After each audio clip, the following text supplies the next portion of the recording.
Jack Campbell returns to form. Mitch Marner was a beautician out on the ice. And we got a trade to talk about in the NHL today. That's what's in store on today's edition of Locked On Leafs.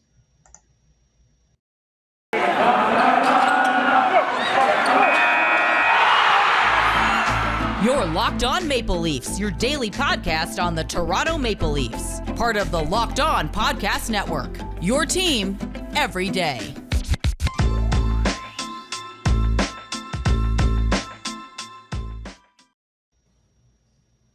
Hey folks, welcome into the Locked On Leafs podcast, your one-stop shop for all things Leafs. I'm your host, Mike DiStefano from TSN 1050 Toronto Radio, also known as Al's brother from TSN's Overdrive, also from TSN 1050's Leafs Lunch. With me, my permanent co-host of the show. If you missed any of the shows last week, we introduced him as the new permanent co-host of the show. It's my man, Dave Morassutti from Sportsnet, also a writer for the NHLPA.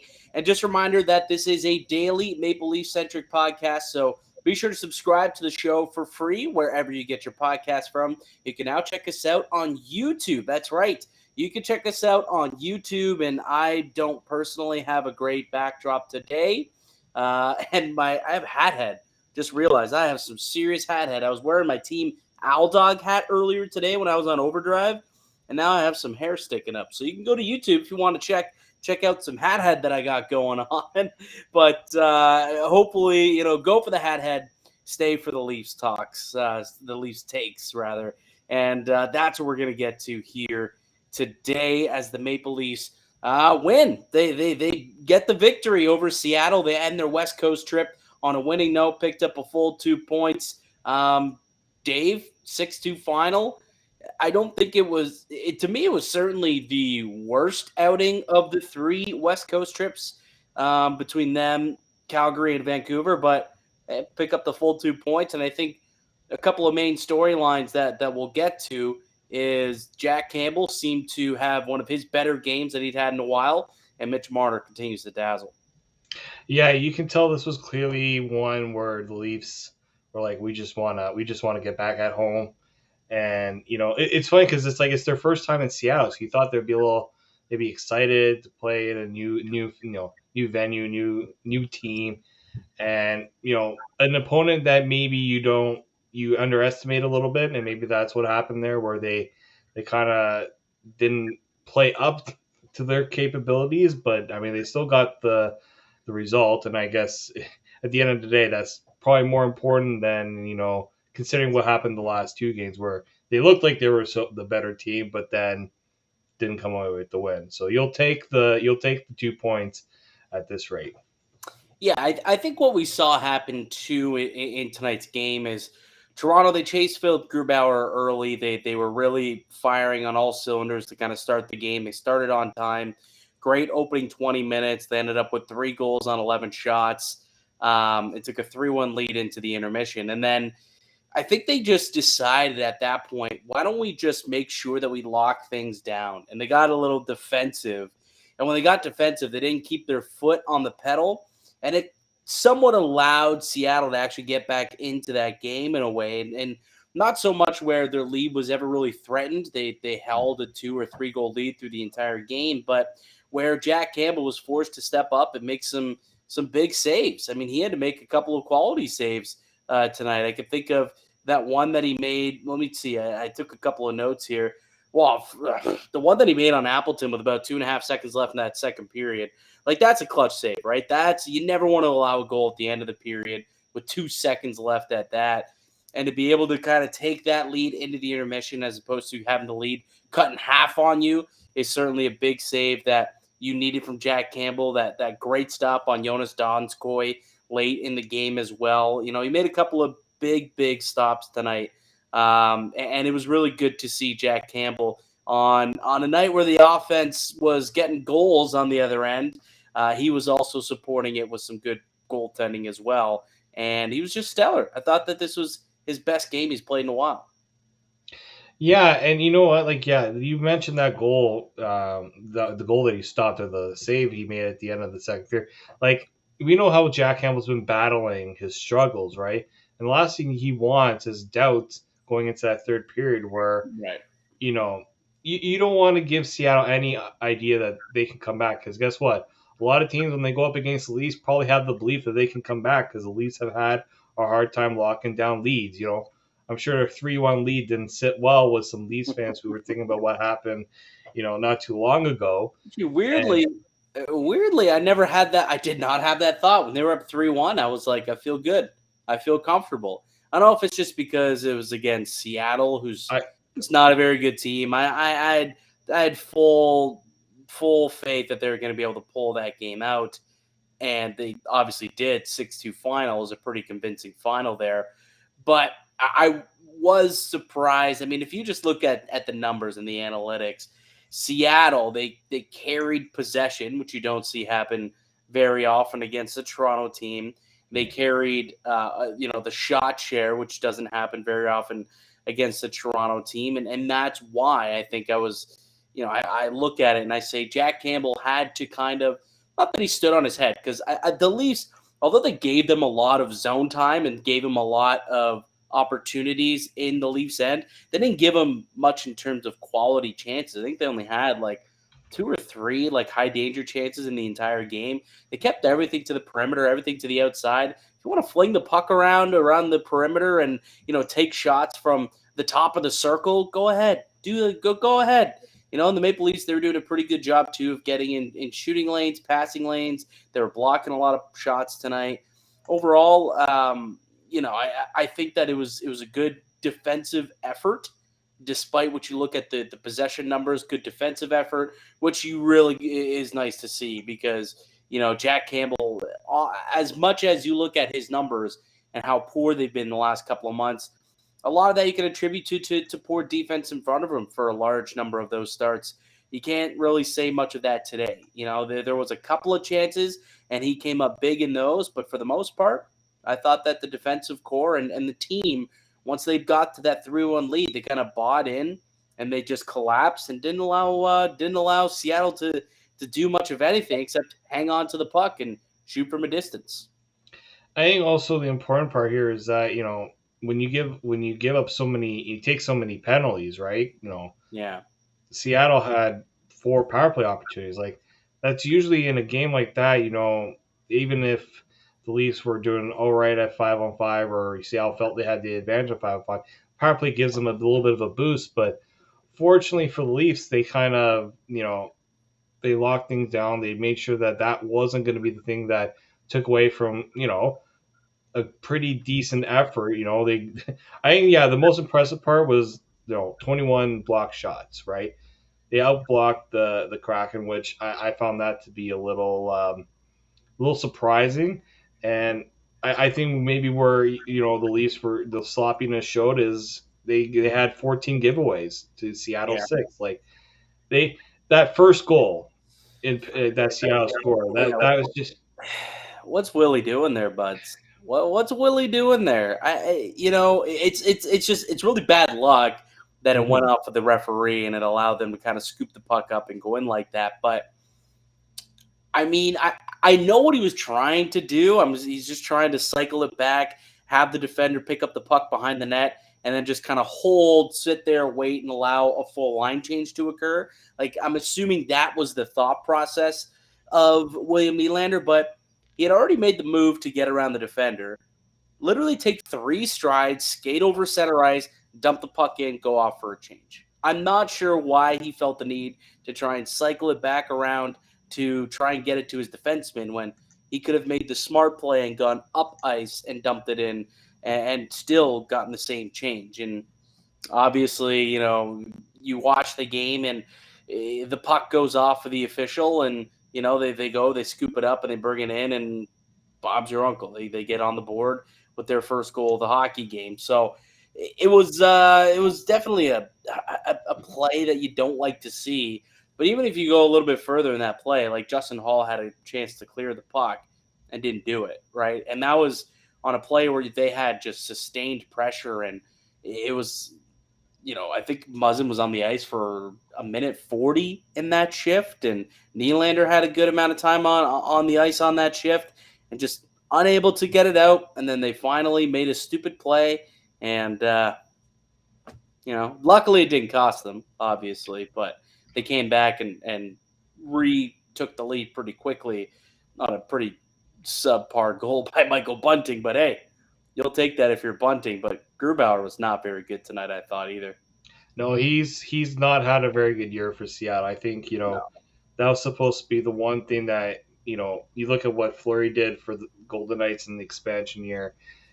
Seattle thought, okay, if we can get a really good goaltender in Grubauer, who, yeah, he did well in Colorado, but that's also Colorado. It's not, it's not Seattle. It's not an expansion team. So Mhm. I think this just shows that he hasn't worked out so far, and that's a lengthy commitment they have to him. And I credit to the Leafs. They took advantage of a goaltender that just didn't have it. And after what they went through the last two games with Markstrom and Demko, I think the players were probably feeling like thank God we got a little, we finally didn't get a Dominic Hasek 3.0, another. Yeah. Yeah, and I think like what I was trying to preach on Leafs Lunch after like all day today, after the loss to Vancouver, is just listen. They played well in Vancouver. They played well in Calgary. Keep at it. You keep playing your game. You're going to win, because if you keep putting up 48, 46 shots, there's not too many goaltenders like Markstrom and like Demko who can steer aside each and every one of those. You know what I mean? And finally, they got up against the goalie who's not having a good season, who's not stopping pucks left, right, and center, and they were able to squeak three by him after the first period. And then from there, they're up 3-1, and they just kind of coast. They can coast from there, lock it down, play sound defensively, and that's pretty much, I think, what we saw throughout the rest of the game. They had their chances. They scored a couple more goals on the power play as well.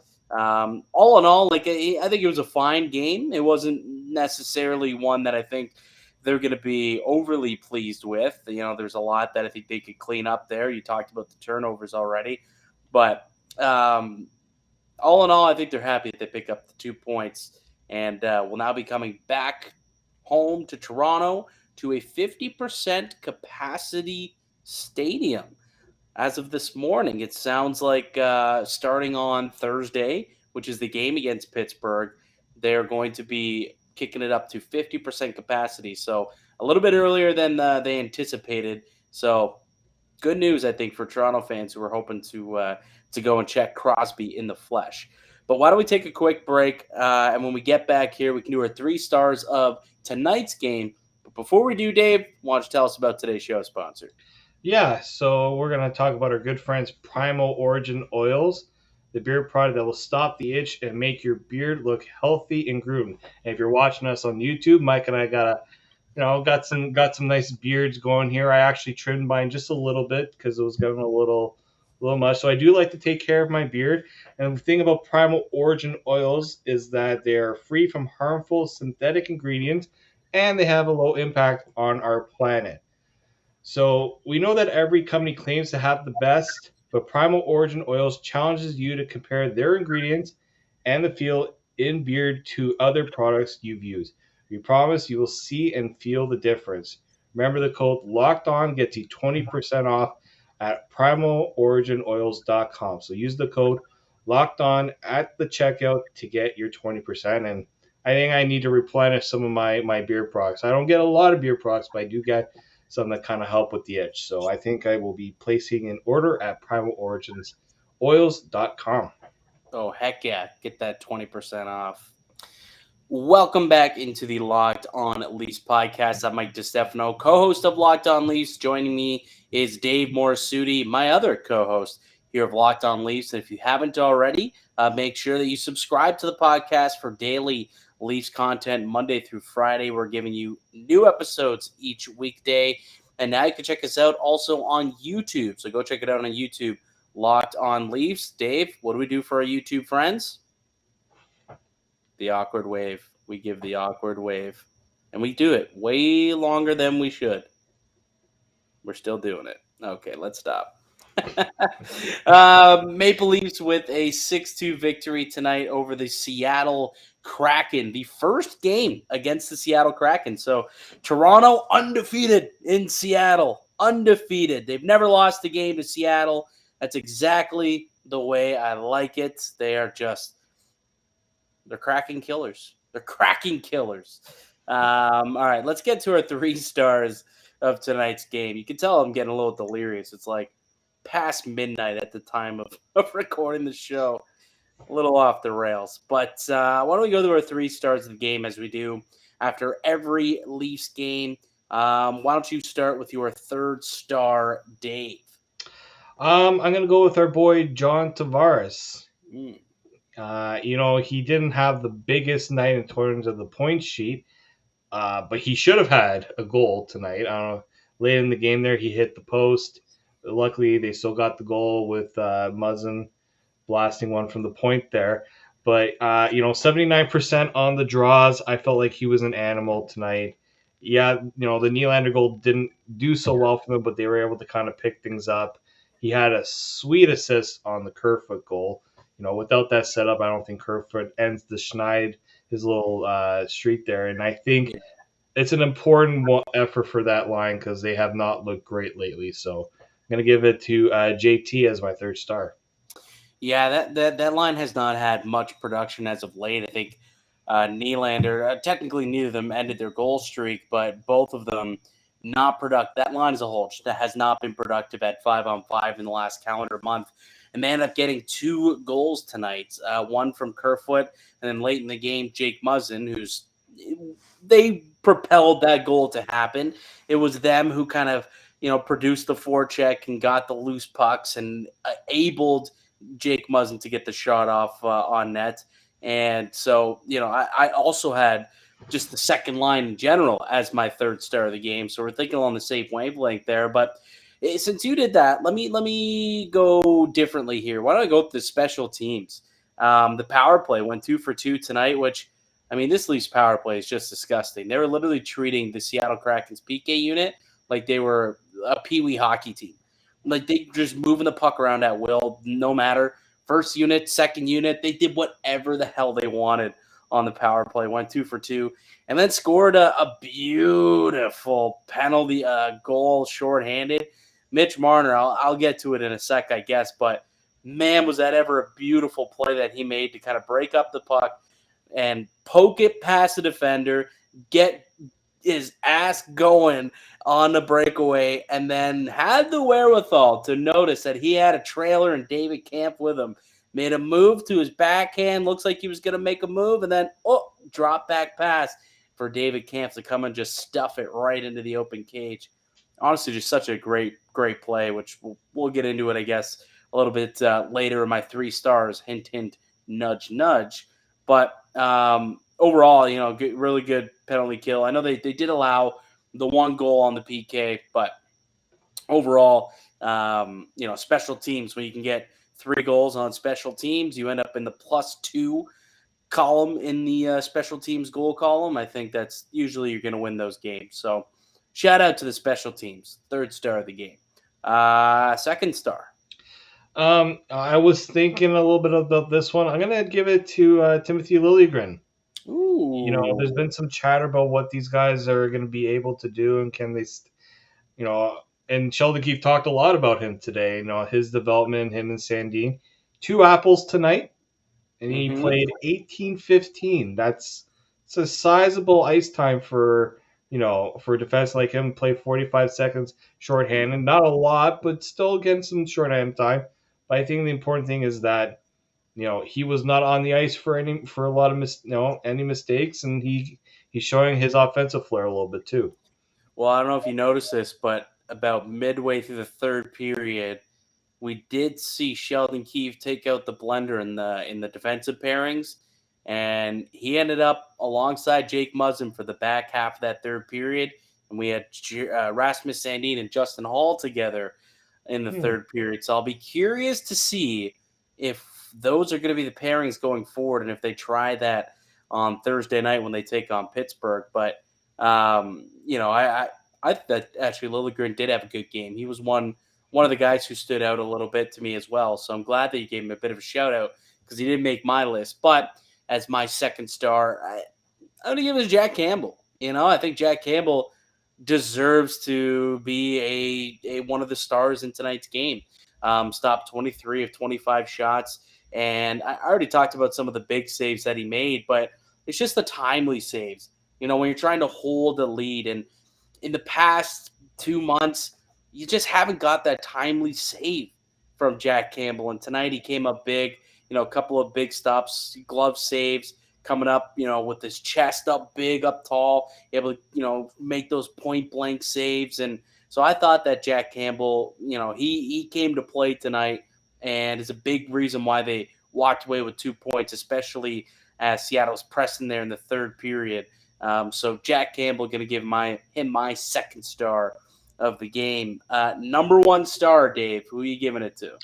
I mean, we got to give it to the guy who had a milestone tonight, Mitch Marner. That's right.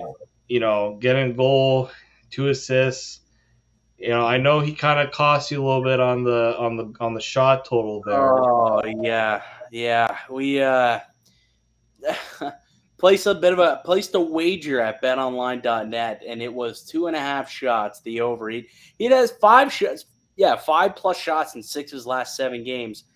Finished with 2 shots tonight, Dave. If he would have taken a shot instead of that drop back pass to Camp, he would have had 3.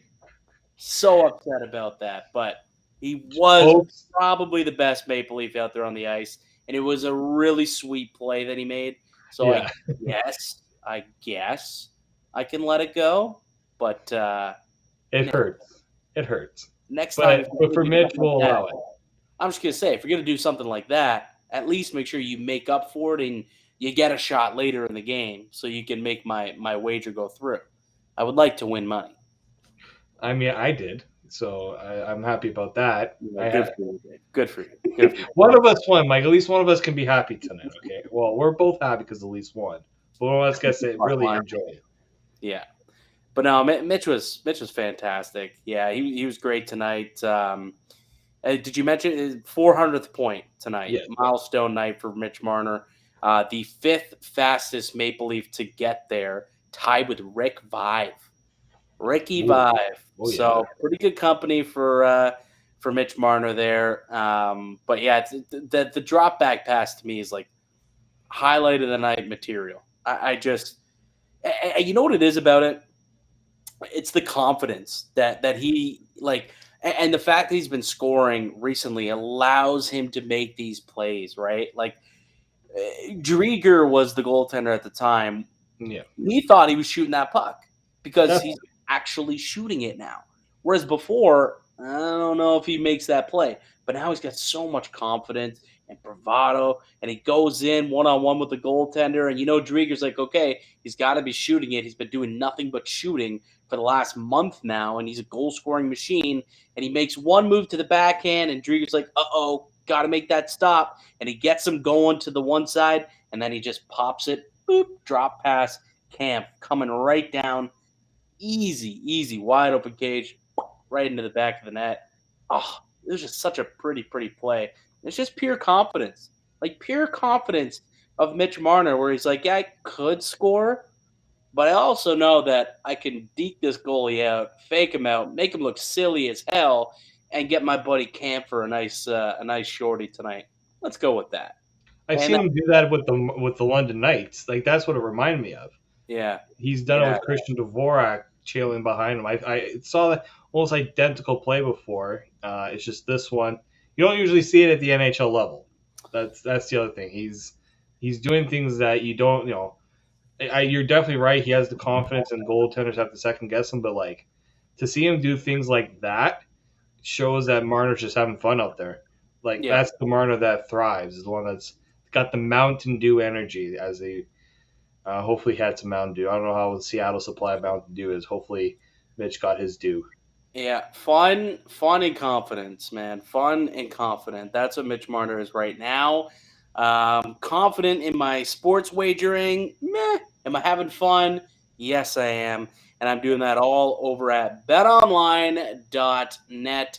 Football might be over for the season, but basketball is in full steam for both pros and college hoops. So is the hockey season.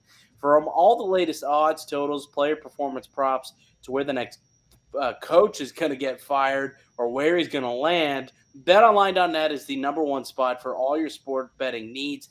BetOnline remains the best spot for all your sports scores, podcasts, and news this season. And it's not just basketball. BetOnline.net is your source for hockey, boxing, and UFC odds, right to the Olympic coverage and information. Head to the website today and you can use your mobile device to learn more about the trends and action. BetOnline, it's where the game starts. Welcome back into the Locked On Leafs podcast. I'm Mike DiStefano, host of the Locked On Leafs, alongside my co-host Dave Morassuttti. Maple Leafs with a 6-2 victory over the Seattle Kraken, taking 2 points out of a possible 6 on the Western road trip, which is a little unfortunate. I think that they earned more than 2 points with their performances in the first and second game against Calgary and Vancouver, but on a night where maybe they didn't quite earn a full 2 points, they get it anyway. You know, what goes around comes around, I suppose. But 6-2 is the final. They'll take it, and we kind of put a wrap on that conversation for the Maple Leafs tonight. Next game, they'll be heading back to Toronto. They'll be taking on the Pittsburgh Penguins in front of a 50% capacity stadium. Excited. We're close. We're close to full bodies in the stands. And Dave, when that happens, we're gonna have to try and get out there and get to a game. We gotta. Oh yeah, I've been to one game this year. I definitely want to be back because these Leafs are definitely worth the price of admission. Yeah, absolutely. Hey, maybe we can try and get in as part of Locked On Leafs. I don't know. We'll see. We'll have our people call their people, and we'll see if we can set something up. Dave, we're gonna go a little bit off Leafs for a moment. We can round it back into Leafs chat, but we had a big trade, I would say, in the NHL today. So trade season officially upon us? ? Tyler Toffoli, I guess you could call him the first domino to fall in the 2022 NHL trade deadline season. He is off to Calgary for a first-round pick, a fifth-round pick, a prospect, and Tyler Pitlick. So the Habs getting a decent haul for Tyler Toffoli, a 30-goal scorer who's got 2 more years left on his deal at a respectable $4.25 million rate. But I guess my first question to you is how do you like this move from a Calgary perspective? And does this make Calgary Cup contenders? Does this push Calgary ahead of Toronto in terms of Canadian contenders? What do you think here? Yeah, I've been thinking about that today because a lot of people have kind of liked what Calgary's been doing. I think the first thing for Calgary is they get ahead of a lot of people by doing this move now, right? Yeah. You know, Brad Living basically said we didn't want him going anywhere else. Like that's, as a GM, that's being very proactive. And the earlier you get a player like Toffoli into the fold, I mean, Toffoli's played for Daryl Sutter before, so this is like a match made for him. And he's got some buddies in Calgary too that he used to play with, Milan Lucic being one of them. So yeah, I like the move. I like the move for Calgary because the fit makes sense. They need that secondary scoring. I feel like that was a glaring weakness, and they probably have more. But I like that they did it early, and I think it gives them a bump. Am I ready to say that they're better than the Leafs right now? I think what gives them the edge is goaltending, but I think the Leafs still have the more well-rounded team, which Daryl Sutter's system works for them, and as long as they stick to it, it makes them a dangerous team to play against. I just think when you look at how the Leafs played against them, and over a 7-game series, that's a lot to ask for, Jacob Markstrom to, face that many shots, because I think the Leafs can play to an opponent like the Flames. They just got to get some luck and get a couple more past the goaltender. Yeah, wear and tear though is a hell of a thing once you get to the playoffs too, which is what happened in that game. I think Calgary imposed their will quite early and often, and then it got to a point where Toronto just kind of a second behind because they're wincing to try and absorb that shot, or they're wincing to try and absorb that hit. They're not quite going as full tilt into the corners. I think I like what they're doing out in Calgary, to be honest with you. I think this might, as of now, I think Toronto, if they can make a move to improve their blue line, then I think you could probably make the conversation that Toronto is the more well-rounded and better team. But I think this really does, because I liked what they got on their blue line. I think they definitely have the advantage in net. And you look at that top line, as well as the Leafs top line is rolling right now, Marner, Matthews, and Bunting. The top line of Lindholm, Kachuk, and Gaudreau, one of the hottest lines in hockey. Their expected goals percentage is like 70%. Like 70% expected goal share. It's insane. Literally insane. And then you add Tyler Toffoli into the mix to slot alongside Mangiapane and Backlund. That allows you to move Blake Coleman to the third line. I really do think that this is a pretty big pickup for the Calgary Flames, and they gave up quite a lot. First round pick, fifth rounder, a prospect that was taken in the second round in 2020. They gave up a decent little haul, and is this going to get the market moving now? Like, you think we'll start to see a few more deals start to trickle in here? And Kyle Dubas typically likes to work pretty early in deadlines. He likes to get his shopping done a little bit early. It was around late January, early February that the Jack Campbell trade came in, that the Muzzin trade came in. I wonder if now this is kind of the first domino to fall. Could we potentially see a couple more players get moved in the coming days here, maybe even in the next week or two, see a couple more guys find some new zip codes? I think the important thing here is who traded Toffoli, right? The Montreal Canadiens are the clear-cut sellers in this trade deadline. Yeah. They got quite a few pieces that will go either now or in the off season, like some long-term deals. So I think that's the big step right there. It's a team that is known to be a seller. When are they pulling the trigger on deals? I think they got exactly what they wanted, or a good enough deal for Toffoli. Like, let's just do it, because if we wait, we might not get that deal. Well, I think they'll get the deal, but I think they also sat there and they saw Ben Sherratt avoid a big-time scare. Yeah. Looks like he's just going to be out for a week, but I don't think it's a coincidence that 2 days after the Sherratt injury scare, they finally pulled the trigger and they're like, okay, let's move this guy. We got what we're asking for. I think it's let's just move him, get him out of there, and so that we can get that return. I mean, who knows? 3 days from now, Tyler Toffoli could have hit a rut in the ice and shatter his ankle. All of a sudden, you're not getting a first-round pick in this draft. Not a chance. You're not getting that for Tyler Toffoli, an injured Tyler Toffoli. So, you can wait it out and try and see if you can get a better deal. But sometimes you risk injury doing that, like they did with Ben Sherratt. But I think Sherratt eventually should only be out for about a week and will eventually get dealt. He's someone, too, that Toronto reportedly has some interest in. There's a bunch of Calgary. Calgary reportedly did have some interest as well. I would imagine that, like, if they were going to do a deal, like a big deal, probably would have done them both at the same time, no?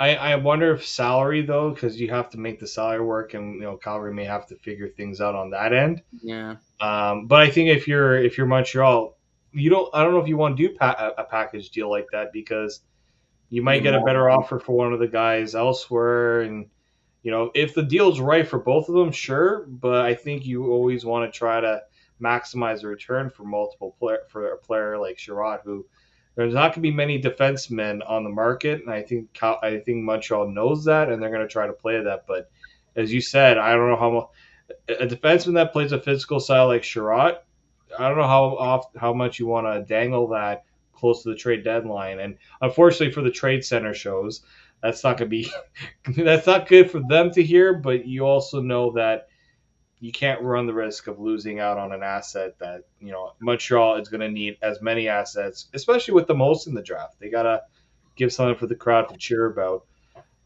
when that time comes. Right. It's going to be in Montreal too, so definitely going to want to do that.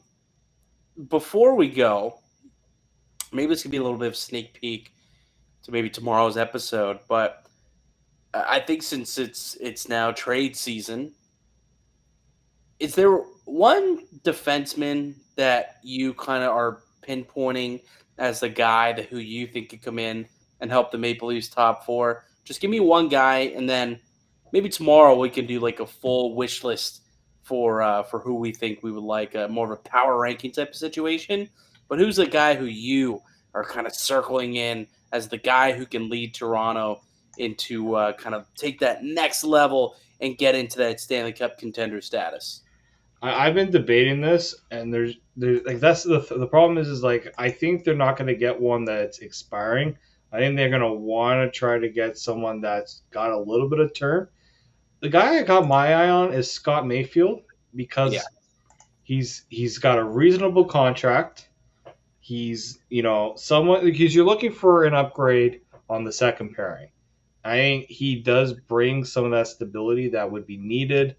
And if you're going to go out and get someone, you already know that salary is the biggest issue that the Leafs are going to try to go through. And his name's come up a few times. And the Islanders are at a point I think they're going to have to try to get some assets. And, Lou ain't going to mess around, right? He's going to try to do what he can to get the Islanders back on track. His blue line has been deplenished a little bit with moves over the last few years, but I think if you're the Leafs, you try to target someone with some term. And he's right now someone I got my eye on. Yeah, I think Scott Mayfield's certainly somebody who's high up on my wish list. But as I said, tomorrow, so make sure that you're subscribed and you can hear the full wish list from both Dave and I on tomorrow's edition of Locked On Leafs. But I think we'll leave it right there for today. Thank you for listening to the podcast and supporting the show. You can subscribe to the Locked On Leafs podcast on all podcasting platforms and receive daily Leafs content. You can follow myself on Twitter at Mickey_Canuck. Follow Dave at D_Morassuttti. Follow the show as well at Locked On Leafs on Twitter, and also follow and subscribe on YouTube, Locked On Leafs. We'll be back with another episode tomorrow. Like I said, looks like we're going to do some trade deadline talk, a little bit of speculation. Ain't nothing wrong with speculating with 5 weeks ago to the deadline. So that's what we have in store for tomorrow. But until then, keep it locked right here on Locked On Leafs.